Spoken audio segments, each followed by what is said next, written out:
Alright. Says, hey, we are God's chosen people. It's just most Jews do not like to admit it, but our God is Lucifer. Interesting God, wouldn't you say? What does a false God like Lucifer demand from his followers? The answer is somewhat simply yet horrifying. Ritual and human sacrifice. What does that have to do with Passover, you ask? Let me explain. Oh, well, ritual human sacrifice. See, what they do is they put their own twist on stuff, man. That's why I said earlier when they said they worship Satan, and then we read in Revelation the 2nd chapter, they're the synagogue of Satan. Right. You know, which they admitted them is Satan. And they just admitted that God is Lucifer. Mm-hmm. It says, at the risk of being branded anti-Semitic, we've already proved that Jews are primarily Khazars and therefore not Semites. Jewish ritual murder is the murder of a non-Jew by Jew in celebration of the Jewish religious festival of Purim and Passover. The ritual purpose is to drain the blood of a non-Jewish person in order to make three-cornered Purim pastries or matzah. Right, which that's what they eat on their fake false Passover, the matzo balls mingled with blood, which goes back to the Talmud, man. Which the Talmud has nothing to do with the scriptures, but that goes back to Babylonian sacrifice. That goes back to all these different pagan religions, and they equated that into their Judaism, which is a religion, you know, which goes back to Satan worship. Right. So basically what they're saying here is this really has nothing to do with the scriptures. It has nothing to do with the law or the Torah. It has everything to do with us worshiping Satan. All right, keep going. In order to make three concerned Purim pastries or matzah, both Purim and Passover celebrate the death of oppressors of the Jews and their children. Accusations / reports of Jewish ritual murders have occurred in all ages, including modern times. Now, all observant people can readily admit that human sacrifice has occurred in the past among various sects. The Aztecs' blood-stained temples of the past attest to this. The abhorrent practices of the cult of Kali and the Aghori Sundas in India. That goes back to worship of the sun, worship of Satan. Because when they asked the question about what do you have to do to worship Lucifer or worship Satan? Well, there you go. It requires human sacrifice. You know? And their whole equation to that is they don't have the temple, okay? And they don't believe in Yahweh Shai or the Messiah, or they say that he hasn't come yet, you know? So they have to sacrifice, instead of animals, instead of the right lawful animals, they sacrifice humans. Because that's what Satan requires. Alright. In Africa today, if you merely comb the internet, you'll realize that yes, there have been some groups who still engage in such barbaric rites as human sacrifice. It's a lot more to it, but I'll jump down. The Jews are called human beings, but the non-Jews are not humans, they are beasts. Talmud Baba Messiah 11:14b. But I think that's the main point I want. Alright. Well, Yeah, well that's the main key component, but that just shows you the rearrange. Can somebody get the Shirley turning the things upside down? Isaiah. Is that Isaiah 29 6, if I'm not mistaken. Like somewhere like that. But basically Esau, what he does is does everything the lifestyle and customs that we took, that we had, or that we have, Esau takes it and rearranges it and turns it towards Satanism. Like, you know, we talk about the blood of Yahweh Shai, that's what we eat, but it's not literal blood that we drinking, or the flesh that we're literally eating. Now Esau takes it to extremities on the left hand side. Alright, because with the left hand side it's extreme Satanism. So Esau will take literal children and drink the blood, extract the blood from children and drink it for ritual sacrifice, man. Alright, that's why we call Esau the devil, and he is the enemy of the scriptures. Everything we do in righteousness, Esau does the exact same thing on the opposite side in wickedness, man. You know? So that's why we say that the white man has to go into slavery. and everything that he does is opposite. And everything at the end of the day, it goes back to sun worship or Satan worship. All right, that's why when they have their Sabbath days on Saturday, Saturday goes back to Saturn. Yeah, Saturn's day. And turn interchangeable with the term Satan, or the term of darkness. That's why the apparel is always dark attire. You know, we wear our garments, we various colors, man. We don't wear all black or anything like that. They wear all the black, you know, the black hat, the black suit, you know, because it all goes back to that satanic energy that they trying to capture. You got that? Yeah, this is Isaiah 29:16. Surely your turning of things upside down. I mean, the so-called white man is turning things upside down. From the holy book that we, you know, go to for guidance and instruction, Esau turns it upside down, and he goes to it for Satanism, for satanic ritual sacrifices, man. You know, the high holy days that we look at, you know, and we honor, he takes that and he turns it to the left-hand side. That's why they said the days of oppression, the days that we went through from oppression, like the Passover and Purim, the so-called white man, he uses that for ritual sacrifices purposes, man. So that's talking about Esau in the scriptures. Keep going. It says, surely your turning of things upside down shall be esteemed as the potter's clay. But shall the work say of him that made it, he made me not? Or shall the thing framed say of him that framed it, he had no understanding? Right.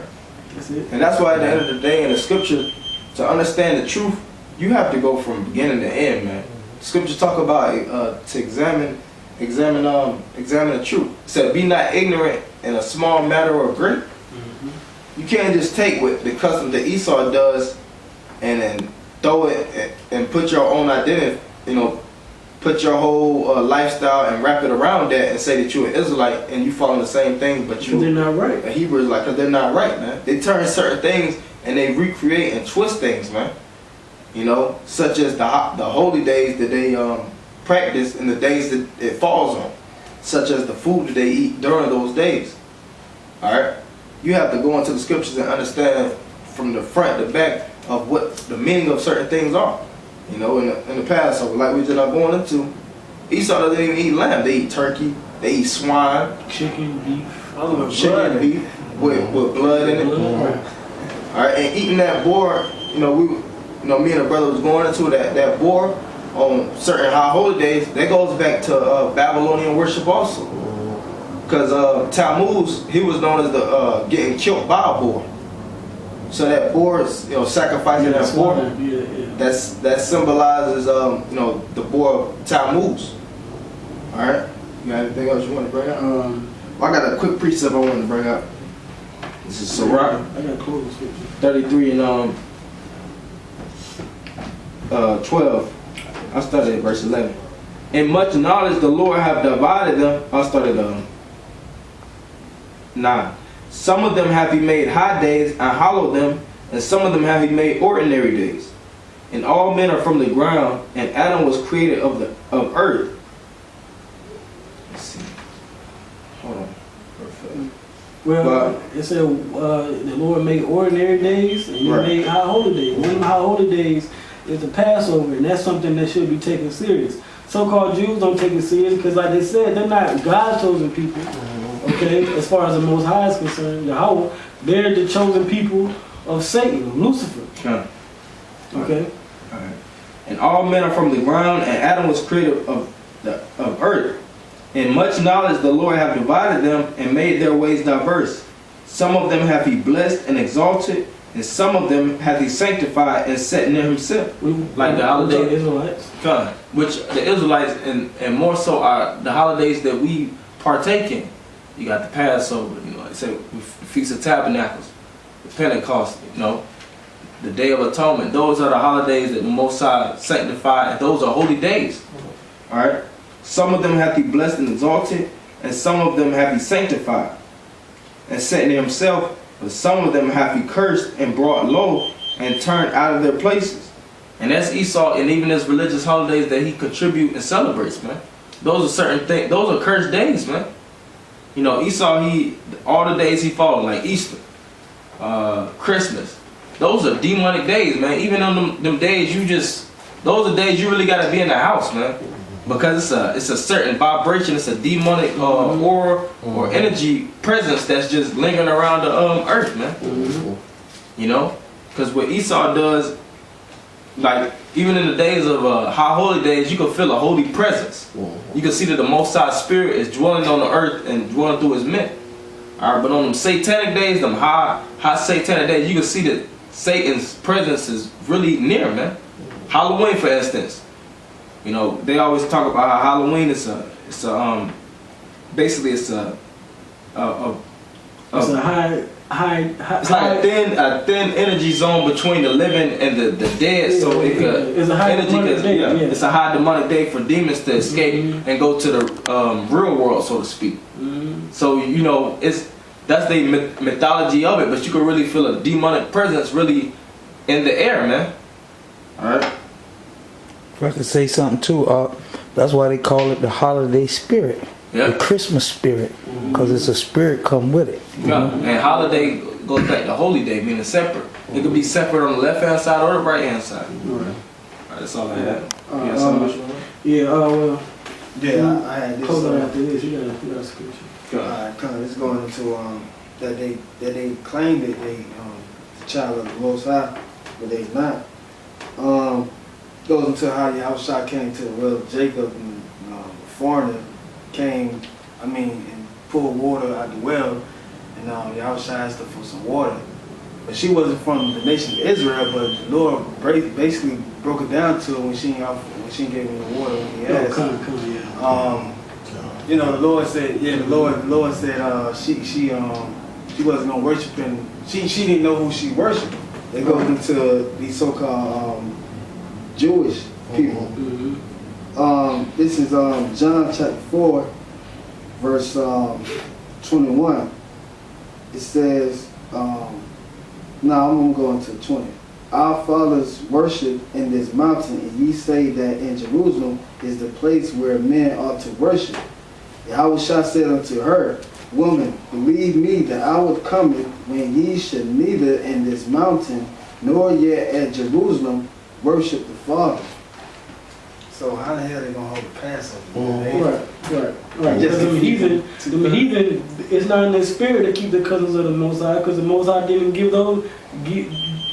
His customs and His ways and His statutes to them. You know, it's for us, man. But you know, that's the main point. You know, breaking down the whole thing of it. All right, because the Passover is strictly for the Israelites and the elect of us. All right. You know, to celebrate and to go into, man. It's not a festival. You know, it ain't like Fat Tuesday, Mardi Gras, where you just bullshit around. You know, get you a big boy plate, and eat good, man. You know, sip your wine and just chill out and a relaxing day. It's a serious day, and it's for our people. It was strictly created for our people and the oppression that we went through. Because the situation around them was either life or death. Right. That's why the law. For the blood. Back then they had to put the blood on the doorposts. You know, so Yahushua, as the death angel, they could pass over. You know, but I got one more closing precept. It's Revelation chapter 3 and 9.